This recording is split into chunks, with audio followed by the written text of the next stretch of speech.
believe that this tradition dates back to the beginning of Revelation at Sinai, that it was received at Sinai. It's very interesting because the first text that clearly speaks of reincarnation, Jewish text, it's pre-Zohar. The Zohar, pre-Zohar. The Zohar is published in 1390. 100 years before the publication of the Zohar was the first Kabbalistic text to ever be published. It was the year 1290. It was a book called Sefer HaBayir, the Book of Illumination, or the Book of Brilliance. Sefer HaBayir. We don't know who the author is. The tradition is that it's a much older author. But it was that was the first published book on Kabbalah, on Jewish spirituality. And the understanding was that it was a tradition that goes back many years before. Some attribute this text to a first century rabbi called Rabbi Yechunia ben Akana, who's a very mystical character that appears in the Talmudic times. In Sefer HaBayir, that's the first time it explicitly mentions the concept of reincarnation. So imagine you live in the 1300s, and just 20 years prior, a book comes out that says that it's part of Kabbalah, part of tradition. And the tradition is that there's the concept of reincarnation, and souls transmigrate, and they reincarnate. We actually didn't speak about transmigration at all. Transmigration is when souls actually reincarnate into other forms of life, not into human beings, which is another concept. But Sefer HaBayir speaks about the possibility of reincarnation and transmigration, of souls recycling, so to speak. Some of the 1300 philosophers at that time, Jewish philosophers, the definition of philosophy is lover of knowledge, which means philosophy is based on rational thinking. Some of the philosophers said this is not a Jewish tradition. You speak about reincarnation, it's not actually really a Jewish idea. Some of them, even earlier, like Saadia Gaon, I don't know if you're familiar with Saadia Gaon, lived in the 10th century, 11th century. He says that there are those amongst us who speak about this concept of reincarnation, but it's not really a Jewish idea. It's an influence of the Greeks, of Maimonides is a whole other conversation, because Maimonides doesn't speak about anything of the afterlife. That's another conversation. Correct, but not afterlife. Because Maimonides has he has a letter why he speaks in his letter why he doesn't talk about these topics. But Maimonides is not proof, because Maimonides is interested in law and in the here and now. This is what Maimonides is interested in. But there were other great philosophers that said that if it's a rational reason why we believe in reincarnation, we don't believe. The Kabbalist response was, no, this is not just because it makes sense. This is actually our tradition. So the Rationalists argued and says, where does this tradition come from? And they said, this is what we received in our tradition. So those who were privy to this tradition, this Kabbalistic tradition, knew about this tradition of reincarnation. What's very interesting is that in the book of Josephus, which is the only parallel text that we have from the Second Temple period, or post-Temple Second period, that is not the Mishnah, the Judaic law, and the Talmud. So it's a contemporary text to the Talmud, but it's written by someone that's standing on the outside, not someone standing on the inside. So he has no real, exactly, there's no real reason for him to say something that's not true.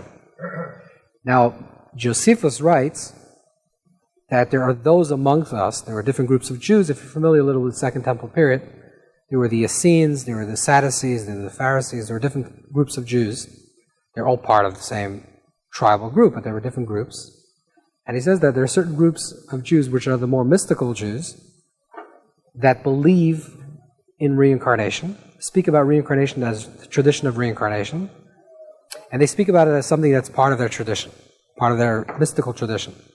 So we see that thousands of years ago, prior, or at least at the same period of time as Pythagoras and Plato and some of the great Greek philosophers who do speak about reincarnation, there is a parallel to that in Jewish texts, which is that there are Jewish writings that speak about reincarnation.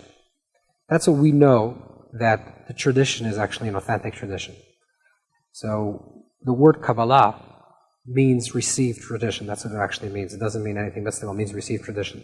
So the Kabbalistic tradition is that this goes back to Sinai. This is the original teachings, and part of the original teachings were that it was received, the tradition of how reincarnation works. Over periods of time, let's say, talking about the Zohar is published in 1290. The Zohar appears in the Jewish scene almost out of the blue. No one ever heard of the Zohar until it was published. When the Zohar was published in 1290 by Moshe de Leon, who's an Italian Kabbalist, he attributes these texts to the 2nd century mystic called Reb Shimon Bar Yochai, the Rashbi. There's a big controversy whether these texts are actually his or not. But the tradition is that these are actually authentic texts, with minor, perhaps slight additions and editing that occurred throughout history. But these are the authentic texts. In the Sefer HaZohar, the book of the Zohar, which again is published in 1290, the Zohar itself encryptically speaks about reincarnation. There's only one place in the Zohar where it explicitly speaks about reincarnation, which is interesting. It's in the Zohar of the portion of Mishpatim, and I'll explain you why. And this is the only place. It's called Razi the Mishpatim, the secret of judgments. And in the secret of judgment, it talks about reincarnation.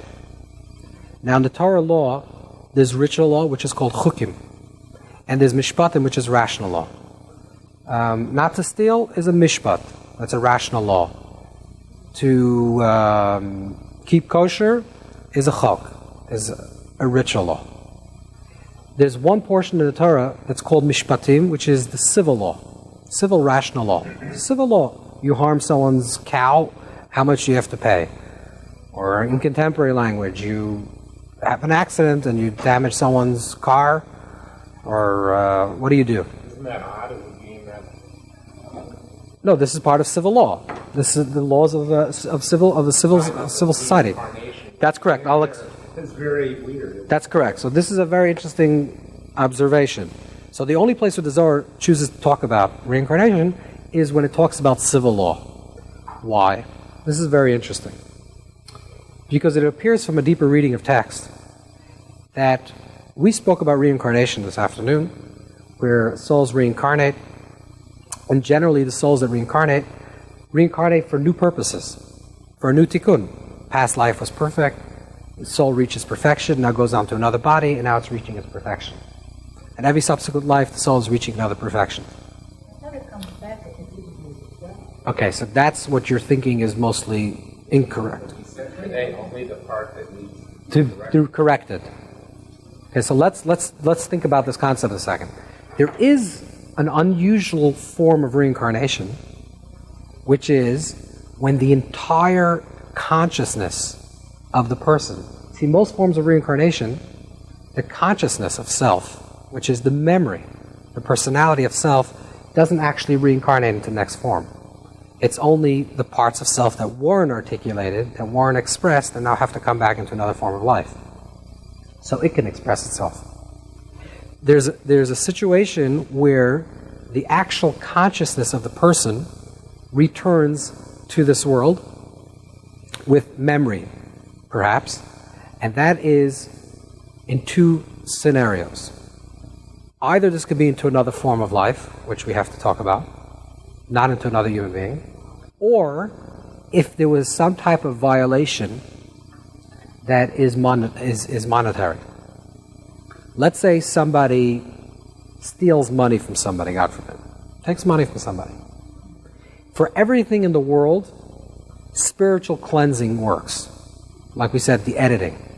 The only thing that doesn't work is if you actually take $1 out of someone's pocket. How do you repay that? You can bang your chest and say, please forgive me 1,000 times, but that person lost $1.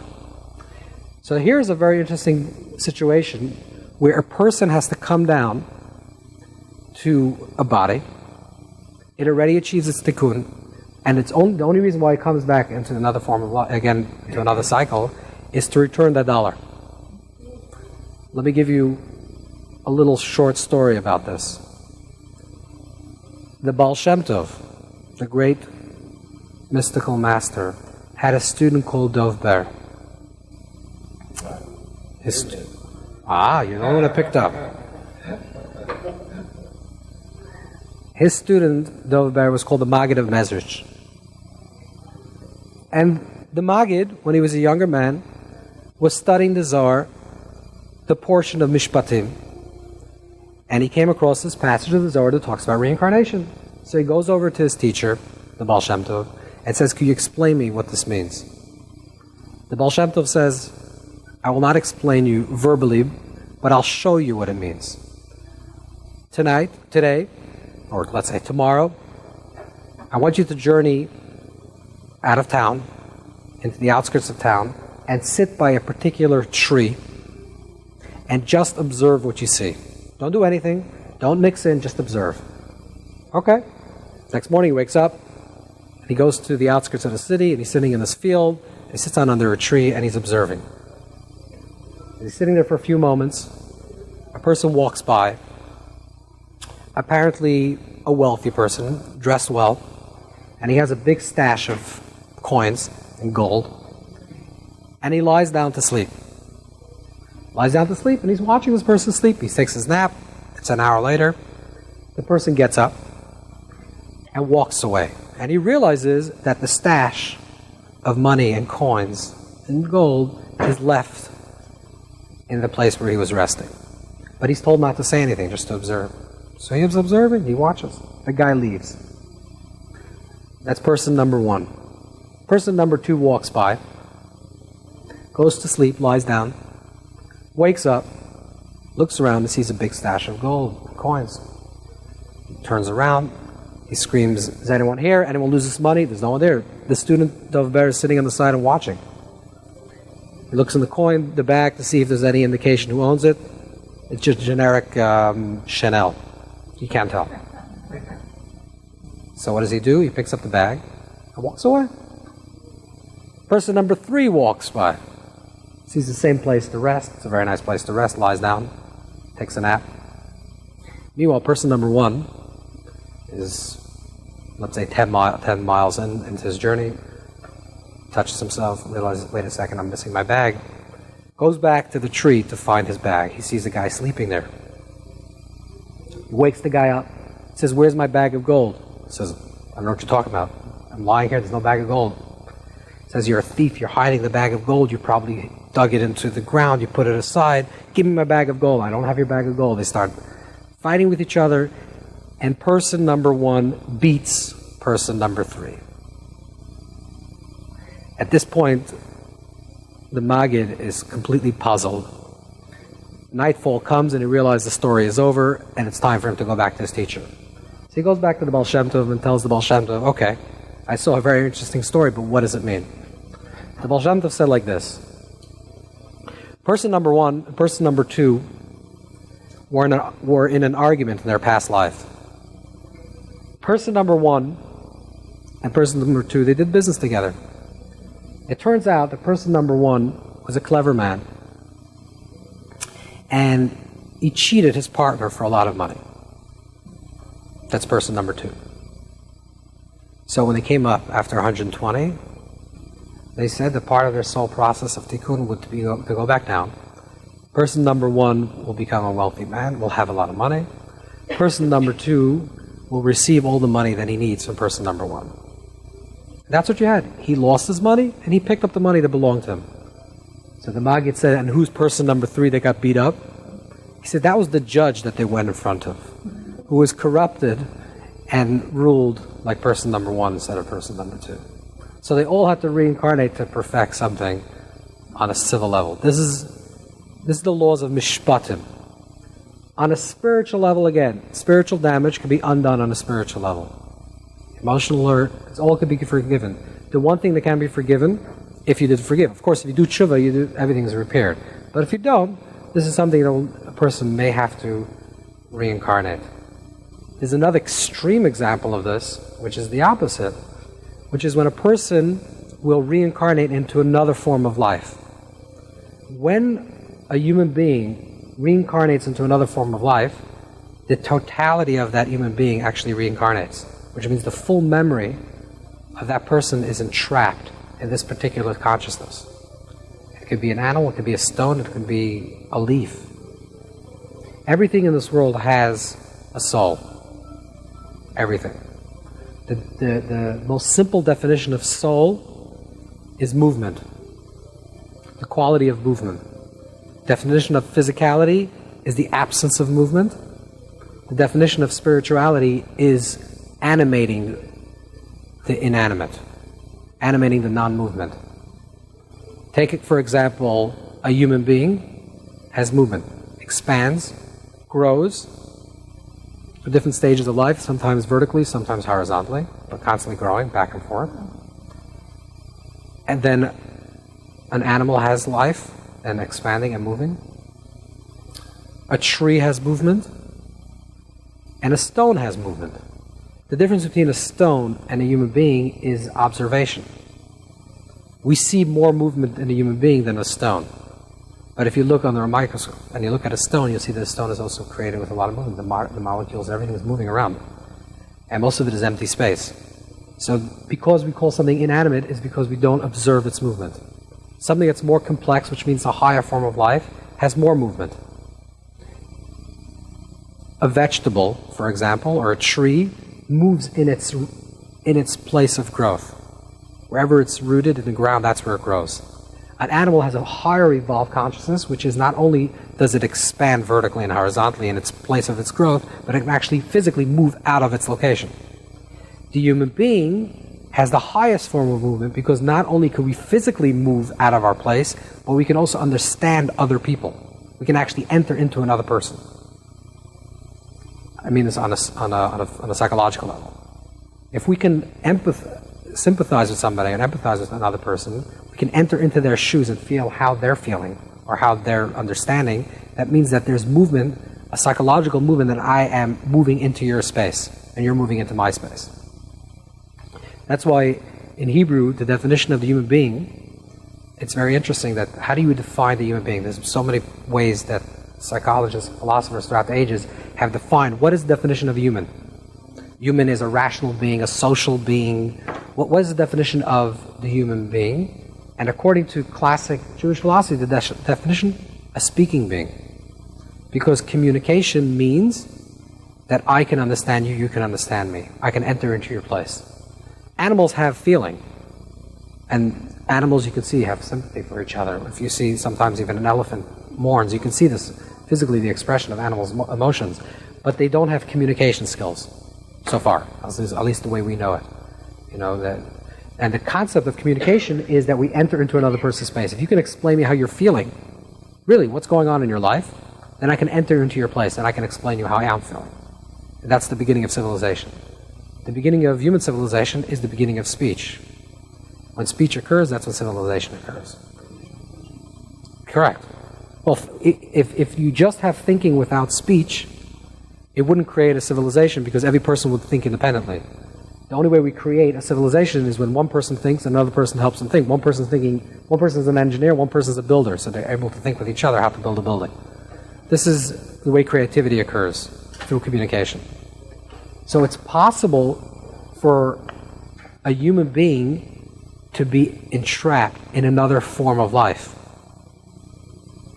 And the intention of the human being being entrapped in another form of life is for this soul to achieve tikkun, also to achieve a purpose of elevation. So, for example, this is a classic example. It's brought down in the Ari's writings. It says that an arrogant person needs to reincarnate as a bee. Not as a queen bee, but as one of the worker bees. Because the life of a worker bee, I don't know if you ever saw a bee. What's it called? A bee. No. There's a film called A Bee. Yeah. It's called Bee or something. I don't know. Something like that. The Bee movie. It's about a bee. But this is basically the life of the bee. The life of the bee is that you work for the hive. You work for the queen. If you're an arrogant person, and your whole existence is arrogance, the only way that you can unlearn arrogance is if your whole lifespan is serving others. Now, if you're going to be created as a human being, it's not going to work that way because it's going to be part of it serving yourself.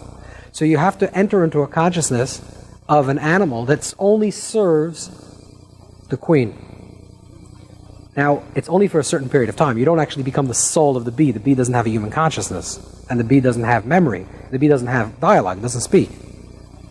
But together with the bee soul, there's a soul in the bee. It's independent. Together with that soul, there's also a soul of a human being that's present there that goes through the process of learning how to serve the queen bee. You know, in Yiddish, how do you say, you know how they say bee in Yiddish? Anyone speak Yiddish? German? All right. German, how do you say in German? Yiddish? Bin. A bee. A bina. Right.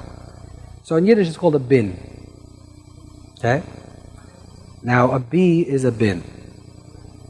In Yiddish, the phrase is like this. What does an arrogant person walk around saying? An arrogant person walks around saying is, I am, right, that's the beginning of their statement. I am smart. I am, I'm this, I am that, I am this.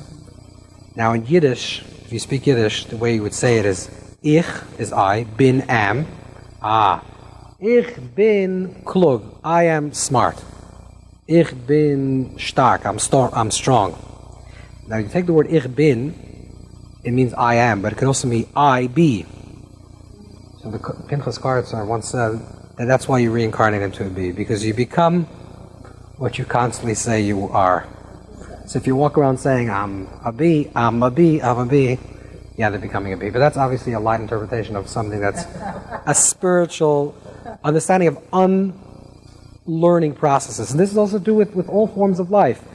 For example, I don't want to scare you, but eating meat is a very, very serious thing, according to spiritual Judaism. Because eating meat is possibly eating souls of human beings that are in the meat. Besides that, the souls of animals, it's possible that they actually have souls of human beings. Now, this sounds really... Yeah, maybe that's why... We're not talking about it doesn't become the soul of the animal. The animal has its individual soul, but within this... Let me explain something very simply. This is very important to understand. Everything in creation, besides the human being, is perfect. You know that? Everything besides the human being is perfect. Absolutely not. You know why? Because everything is doing exactly what they were created to do.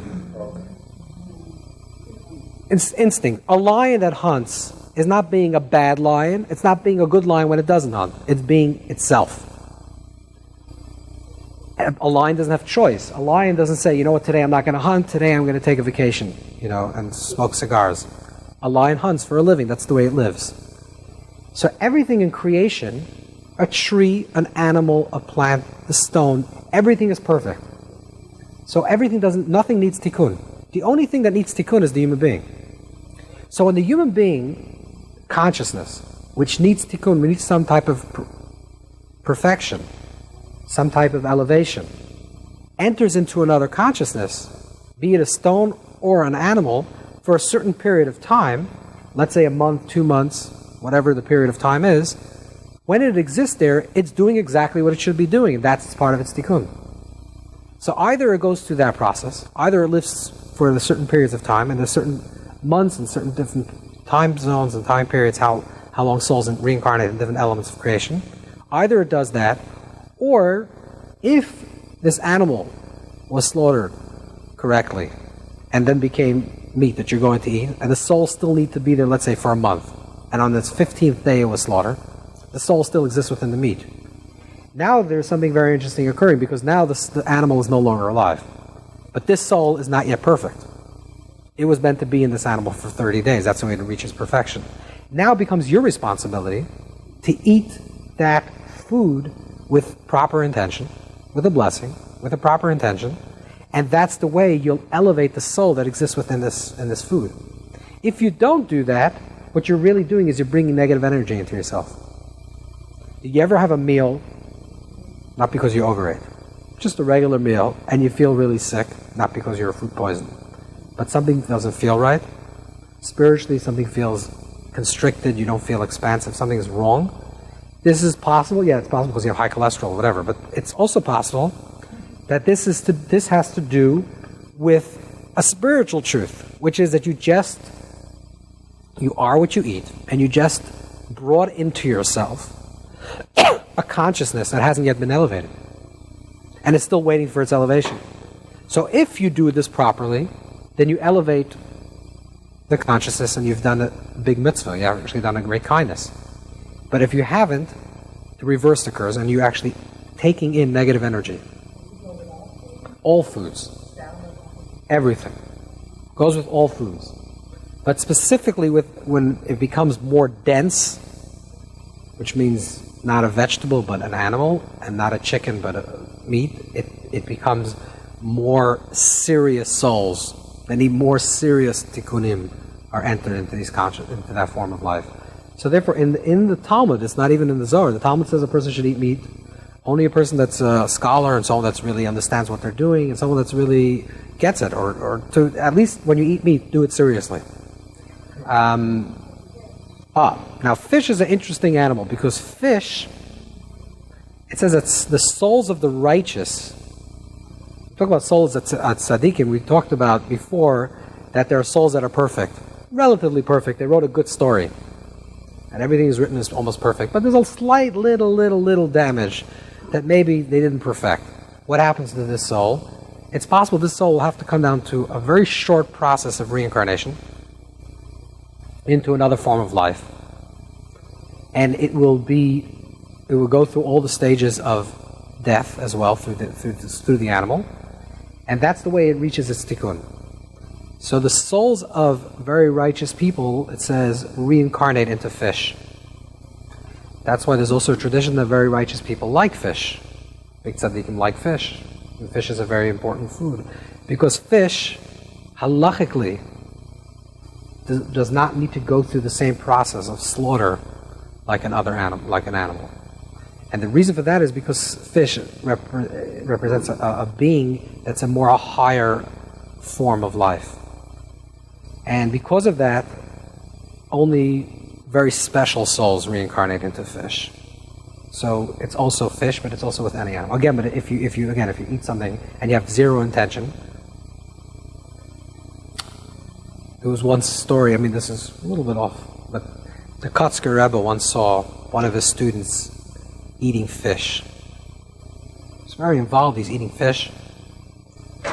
And he has his 2 forks in the fish. And the Kotzker says, "What are you doing?" He says, "I love fish." So the Kotzker says, No. You love yourself. If you love the fish, you wouldn't be eating it. So the point is, when you do eat it, I'm not saying you shouldn't eat fish, I'm not saying you shouldn't, everything has life. Just acknowledge that. If you're eating a vegetable, it also has life. The moment you cut off a vegetable, the moment you take a fruit, the moment you take a piece of salad, you cut it off from its root, you're taking life. The question is, when you eat something, are you doing it with a higher consciousness? Are you saying a blessing? You're doing it with kavanah, with intention? Then you're elevating things. And then this is an intention. Or you're just eating because you have nothing else to do. And that's not a good thing. So we always have to be just conscious about how we eat, what we eat, and when we eat it. That the Torah itself says that there's a nefesh, even for other forms of life. When it talks about animals, in the beginning of Genesis, it says that there's a nefesh chaya. Yes, so nefesh, and the way Maimonides describes this, the level of nefesh, which we'll call bioenergy, like the basic level of physicality. If you ever look at a tree bends to light to get nourishment. That's part of its nefesh. Everything has a nefesh. When we're talking about a self-reflective soul, which means a soul that becoming aware of itself, that we think only a human being can have. That's different. That's a consciousness that is aware of its own consciousness. But everything else in creation has a soul. It's just different levels of soul. The vegetable has one level of soul, the animal has another level of soul. But everything has, and the whole existence is really just physicalities and stuff. I'm sorry? The nefesh is supposed to be in the That's correct. Yeah, Damu Nefesh. The Torah says you can't eat the blood because the soul is in the Nefesh. First of all, you have to phrase your question differently. You have to say that then Hinduism is very similar to this. No, so that's the problem. We have to first. We're not really interested. I mean, I'm not. You could be interested, but in Hinduism per se, I'm familiar with a lot of Hindu teachings. I know what they say, but there's a very big, major distinction between the way we're talking about reincarnation and the way it was understood in the East. This is the basic difference. According to the East, and I don't know where we're getting into this conversation, but we'll just make it clear. According to the East, there is no afterlife. There is no Gan Eden, Gehenna, there is no process of an afterlife. That's correct. See, this is the problem. According to the way the Torah understands, the Torah describes reincarnation, we believe in two simultaneous truths that seem to be contradictory to each other. And this is a famous question that was posed to Shlomo ben Aderes in the 1300s. On one hand, we say reincarnation, which means the soul reincarnates. Spirit. That the soul reincarnates. Okay, that makes sense on one level. On the other hand, we say that every single soul goes back into paradise. So where's the soul? Is it reincarnating or going back into paradise? So if you don't believe in a paradise, this works very well. This is one reincarnation after the next, and this passing over to both. But the way we discuss reincarnation today, and this is the way the Kabbalists understood reincarnation, they're simultaneously two truths, because the soul actually divides itself. And that's a very important distinction, because what that means also,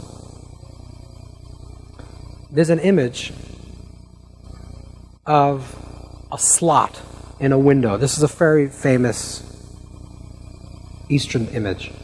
There's a small slot in the window. And I just want to, before, not to get into that rabbi or whatever he taught, but a lot of Jews that talk about reincarnation are really just puppeting Hindu ideas. They're not really understanding of this very, very big distinction. That when you look at a slot, let's say there's a little hole in the window, and you never saw an elephant in your life. This is the metaphor. And you see an elephant. So first you see the trunk of the elephant. Then you see the nose of the elephant. Then you see the body of the elephant. Then you see the tail of the elephant. And you see them in three separate times. Right? You're looking once, you look back, you see another part. You look back, you see another part. When you look at that, you actually think they're three separate animals. Right? One's a nose. An animal looks like a nose. One's an animal looks like a body. One's an animal looks like a tail. Correct? The only way you actually realize that they're one animal is if you open the door and you see the whole elephant standing in front of you. So, some of the mystics in the East would say that really consciousness is one. There's only one consciousness, from the beginning of time to the end of time. What we're just observing is the slot through the window. This consciousness is one time, this consciousness is another time, this consciousness another time. If you widen the doors of perception, if you ever read the book, Doors of Perception, Huxley, if you widen the doors of perception, you open up your vision, you see one big elephant standing in front of you. This is actually not a Jewish idea. You know why? Because one of the fundamental understandings of Judaism is that every single person is responsible for their own lives. That there was never a you in the past, and there will never be you in the future. There was never a moment of that past, and there was never a moment of the future. The most important moment in the entire history of civilization, of creation, you know when? Right now. And you know who's the most important person that have ever lived? You. Because there was never a you, and there never will be a you. There's never this moment, never will be this moment. And you are responsible for your life fully, right now. Every individual person is completely responsible for their own life. Having said that, we can understand why we talk about eternity. And like we spoke about today, we're not talking about eternity only in the afterlife, but eternity in the present life and in the future. Because the more refined we are, the more transparent our ego becomes, the more we live in eternal in the present, and the more eternity we become in the future. For now and forever. Us. Having said that, we also understand and have a tradition of reincarnation, which seems to contradict, because reincarnation means that it's actually one soul. And the answer is that it's one and it's two. On a conscious level, every single person is separate. I'm separate from you, this time is separate from the other. on an uber super conscious level, if there's such a word, there's all one. So when we talk about individual people, yes, we're talking about individual people. And every individual person, your life is your life. And you're not living the effects of a past life, and your actions will not affect the future life, for the most part. For the most part, you are the orchestrator of your existence. You're given the tools to perfect your life as much as possible. There's certain specific tikkun that you have in this world that is very specific to you. You have to work on them. These are traits that you have to work on. The reason why you have to work on these traits, not on other traits, is because someone in the past life worked on the other traits. So that's the continuation. But your life, you have to work on these specific issues. When 120 passes and you have to move on to the next form of life, your entire self will move on to a place that we call Gan Eden, paradise.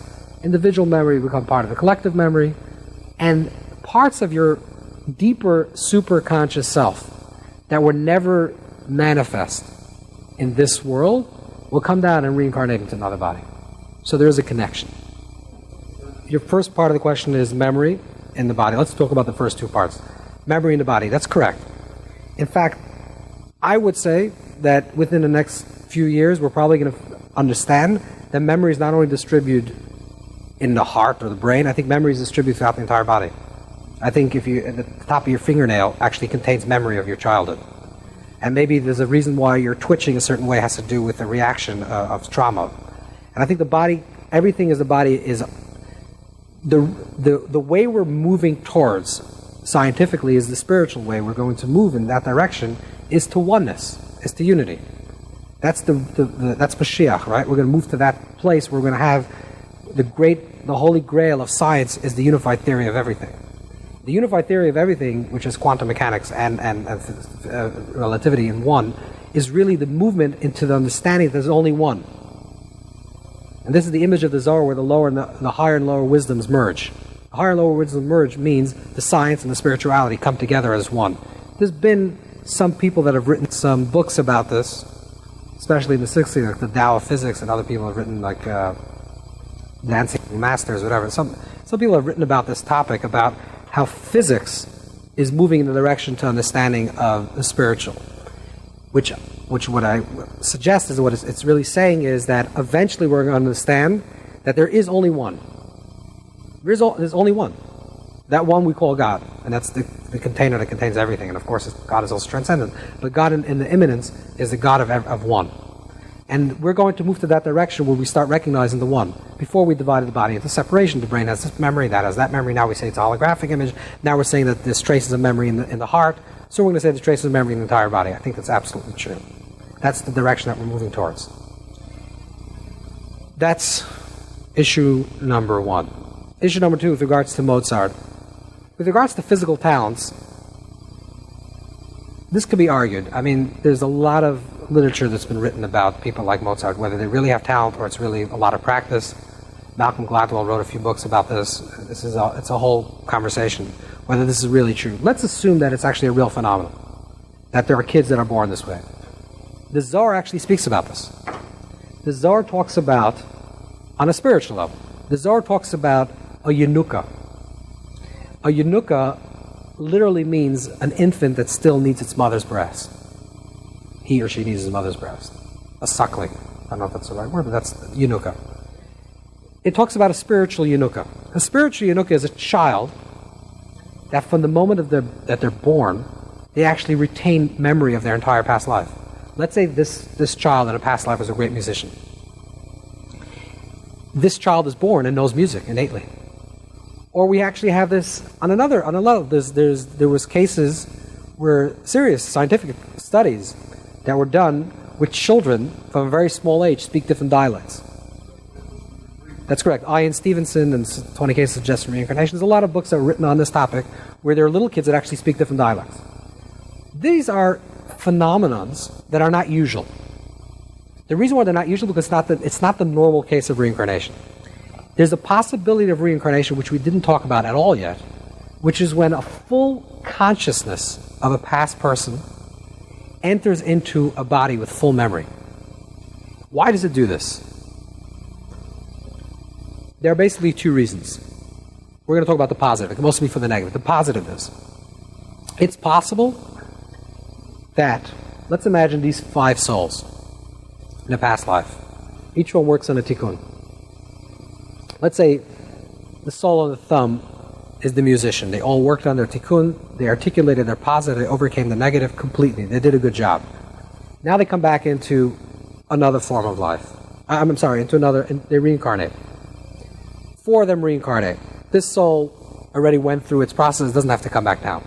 4 of them are working out, so there's 4 people. There's a mother, a father, and a brother and a sister. They're working on it. And they have to achieve a certain tikkun, and it's not working out. They're not getting it. They're not getting life's lesson. And everything in life is a lesson. They're not getting the lesson. It's possible for this soul of the thumb, which is perfect, full memory, will now reincarnate into another body and enter into this family. But it doesn't need a tikkun. It's perfect. There's no reason for the soul to be in this world. The only reason why the soul is in this world is actually to help these 4 other souls.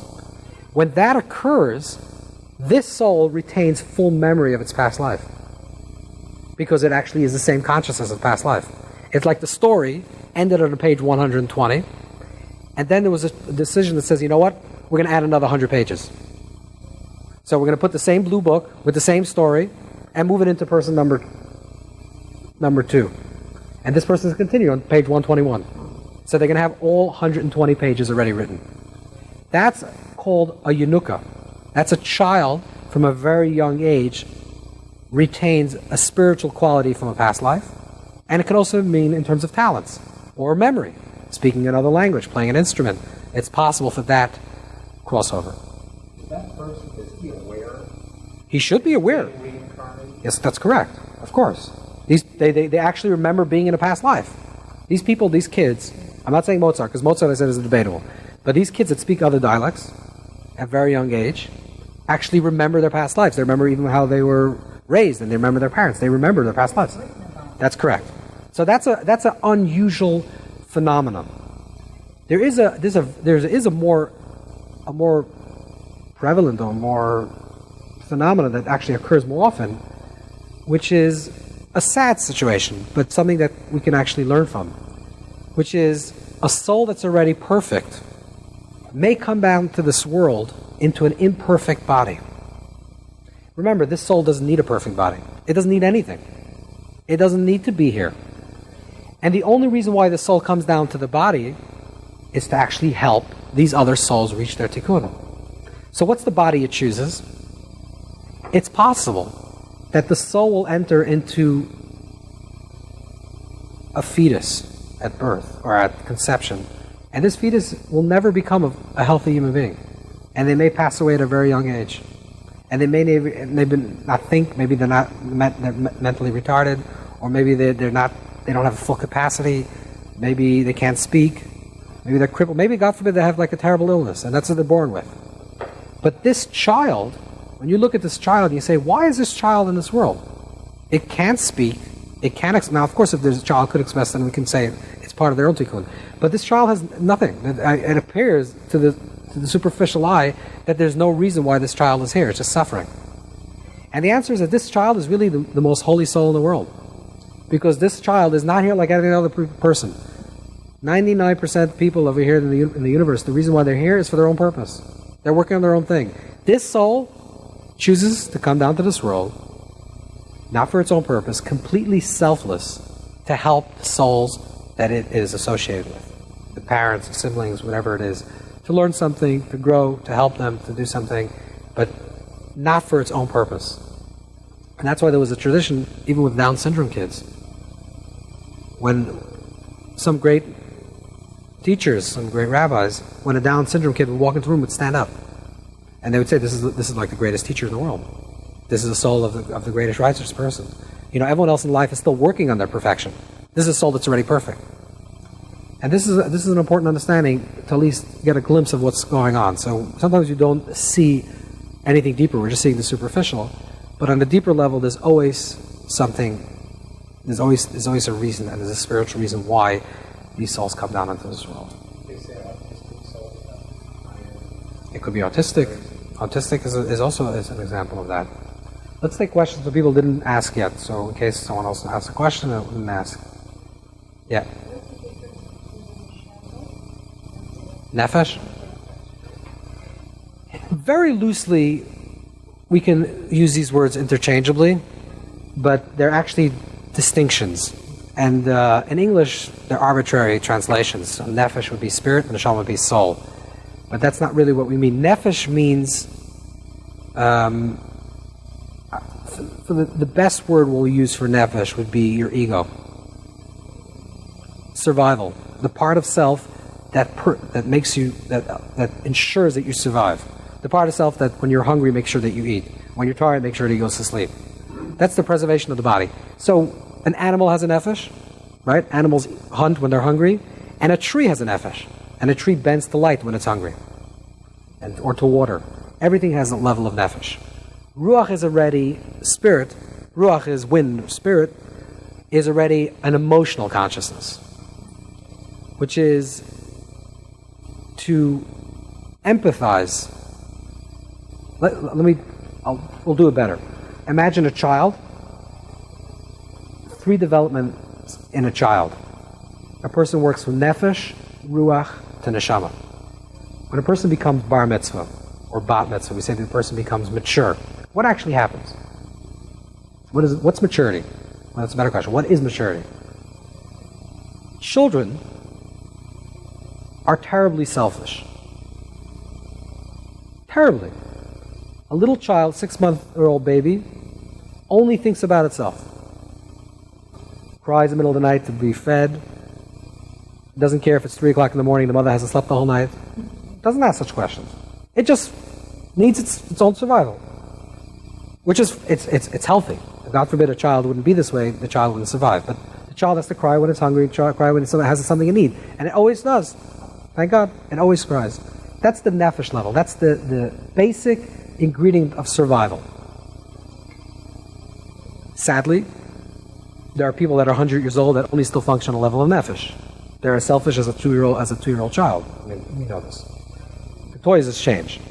Instead of holding on to their rubber ducky, they're holding on to their Cadillac, whatever. But it's the same idea. This is mine, and I don't want to give it up. This is the level of nefesh. Then there becomes an emotional maturity. That's when the child becomes 2, 3, 4. The child is becoming emotionally aware that there are other children. If you try to take a toy away from a 1-year-old, it's a losing battle.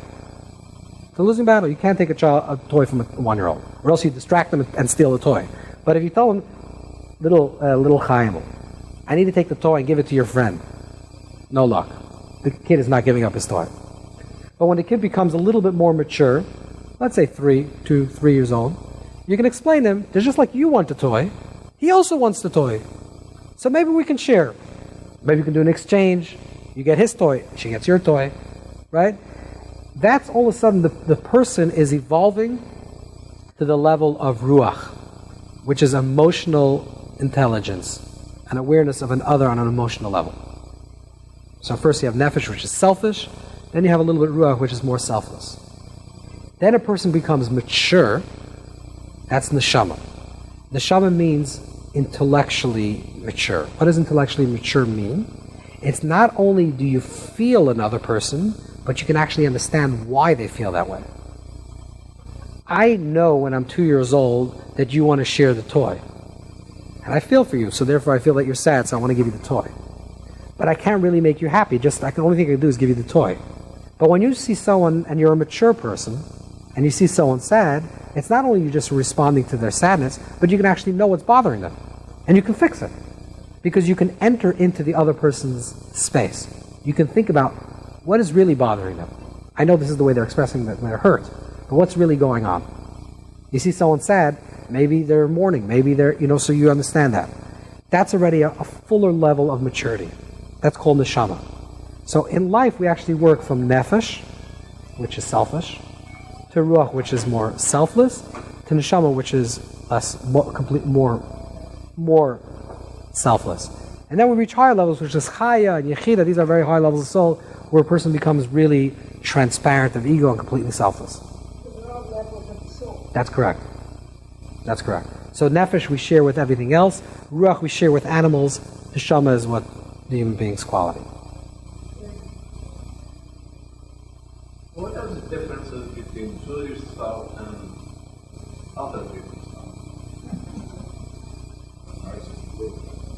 The different coloring. I don't. It's a complicated conversation. But I would just listen. If there were non-Jews in the room, I would have to answer the question more seriously. If everyone's Jewish in the room, I could just say that since we're the Jewish souls, we're talking about the Jewish soul. This is the way it works. It has to, in a basic definition, it has to do with the connection into the great soul of Adam. Different soul roots are rooted in different areas. There is definitely a Jewish soul, just like there's an Irish soul. There are different souls, different consciousness of people that are rooted within the great soul of Adam, and that reflects itself also in their physical selves and their emotional and spiritual selves. But there's definitely distinctions of souls because there are different people. Different people have different expressions. So when they're intermarried, then what happens? There's really no such concept of intermarriage. No, there is no concept of intermarriage because the child that will be born from an intermarriage is either 100% Jewish or 100% not Jewish, halachically. So you can't really create a mixture of souls. I don't want to open this conversation because it's a very complicated conversation. There's actually souls, just like this is all the regular root of reincarnation. There's possible a lot of variants of this concept. It's possible for male souls, let's say for example, generally tend to reincarnate into males. And female souls generally tend to reincarnate into females. But there are crossovers. There are male souls in female bodies, female souls in male bodies. And just like there are Jewish souls in non-Jewish bodies and non-Jewish souls in Jewish bodies. So there are crossovers. Let's say, for example, a convert who's born a non-Jew and then goes through a conversion. What does that mean? It means that originally this soul comes from the same root of the great soul of Adam. It journeyed elsewhere, and now it's coming back home. So there's that idea. It's not only what we see. Sometimes we have to look a little bit deeper and see the way things eventually articulate themselves and how they develop. So all converts are originally Jewish souls, all converts, and that's what they're feeling that they don't belong in their body. I'm talking about everything's talking about genuine. I'm talking about a person really made a serious commitment to adopt a new way of life. This is because they really feel this pull from birth. I mean, you speak to a lot of converts, and they'll tell you that even as little children, they felt always a strong connection to the Jews. This is because really they belong there. There's something very interesting in terms of like this historical narrative. Remember we talked a little bit before about the odd kid out. Everyone's doctors and one kid's, and this is like a soul that comes from other parts within the soul of Adam to create balance. There's something very interesting that this generation, and there's a precedence for that because this also happened after the expulsion of Spain a little bit. There's some very famous prominent converts, and also after the destruction of the Second Temple. But after great Jewish trauma, there's always a lot of converts that come in the next generation. So the great trauma of Jewish trauma is the Holocaust. And the next generation produces a lot of converts. And the way I think it works is like this. That trauma is carried in the genes. If you're born to Holocaust survivors or family that are Holocaust survivors, even though you didn't personally go through it, trauma is carried through in genes. Those gene markers are turned on and it's carried through. Over time, when there's very high levels of trauma, we're just talking about our story. Of course, it works with every group of people, but we're talking about the Jewish narrative. Whenever we go through collectively a big trauma, there's high markers of trauma that are turned on. This can be very suffocating to a people. I think by divine design, what happens now is souls reincarnate into non-Jewish bodies. Physically and on a genetic level, they don't carry that trauma. When they reintegrate into the Jewish community, what they're doing is creating a balance or an equilibrium.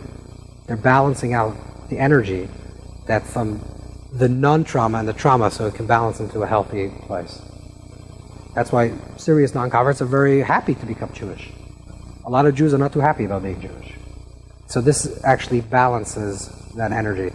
So after trauma, conversions because what you're getting is you're getting an influx of genes that were not affected on a traumatic level, on a physical level, but spiritually they can contribute, and that creates balance. And I think this works on... Yeah, it makes a lot of sense. The soul comes down just when you get to the The moment of conception. So you can decide whether a soul comes down or not. What my wife is doing with her baby. I want to tell you something very interesting. Your wife is like looking at you, I'm not sure, but... But I want to say something else, that according to the Zohar, every time a person is intimate with their spouse, or for that matter, any type of intimacy, you're creating souls. We're always creating energy. Hopefully it's positive energy, and God forbid if it's in a situation where it's not consensual and not loving, it's negative energy. And these are creation of souls. This is a very big conversation in the Zohar, where intimacy is supposed to be seen as the holiest thing in the world, because you're bringing down souls into this world. So we're always bringing down souls into this world. When there's a conception, that means that the soul becomes now a soul of a particular person. And that soul becomes attached. If it's not, we're actually creating souls for future generations, or for people that need more strength to have children, or to bring positive, loving energy. They're with you. Where are they? There's nowhere to go. They're always with us. It's the energy. So that's the energy field that surrounds you. If you're feeling, we have an energy field, and this is called a gufdak, ethereal body, where there's a projection of our body that surrounds us. Is it why when somebody dies and I heard something about all the different souls are right there? That's correct. Created something. Could you explain that, because I heard it, but it's not. Just like we have physical form, the body that you're looking at, there's a parallel to this physical form which is metaphysical, which means that every time we have a thought, we're creating energy. Every time we say a word, we're creating energy. We do an action, we're creating energy. This energy field is a reflection of our physical form. And actually, when a person passes on, they enter from their coarse body, they actually enter into their ethereal body. If you're familiar a little bit with like near-death experience literature, everyone speaks about entering into a cloud, or to a light form, or to feeling your body very light. This is the Kabbalistic understanding of this, which is actually mentioned in the Talmud. It's not even a Kabbalistic idea. The Talmud mentions that after a great sage, Rabbi Yehuda, passed away, the next week he showed up in his house. Now, it doesn't mean that he crawled out of the grave. He was still in the grave. He was under the ground. But somehow, he appeared in his house, in form. And then he was able to make Kiddush for his family. This goes on for a little while, and the word got out that he's coming every Friday night, and he said, you know what, I'm going to stop doing it, because then they can say, you know, the other sages we're not as great as I am that can do this. What this means is that just like we have physical form, and the physical form, like we spoke earlier, is a manifestation of our spiritual quality. The physical form of the body is the signature that's a reflection of our spiritual signature, our spiritual self. The same thing also works outwardly. That every time we have a thought, we have a feeling, we say something, we do something, we're creating this energy field. This energy field is an exact replica of who we are. It doesn't have the properties of the four elements of fire, wind, earth, and water. It only has the properties of wind and fire. Wind and fire without water and earth is untangible. But it's observable. You can't touch it, but you can observe it. This is a form. And this is what we talk about, the body that exists after death.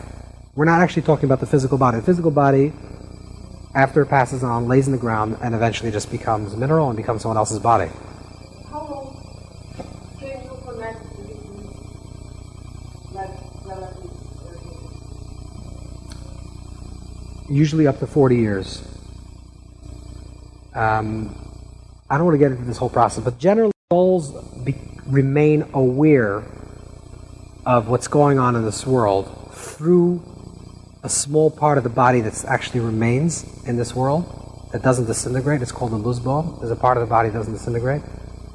Through that, their guf dak, their ethereal body, can not only become aware, but can actually be projected into this physical form. Can be projected into physical matter. You can observe them. Did you learn something from this video? Want more? Click subscribe to get notifications about our latest videos.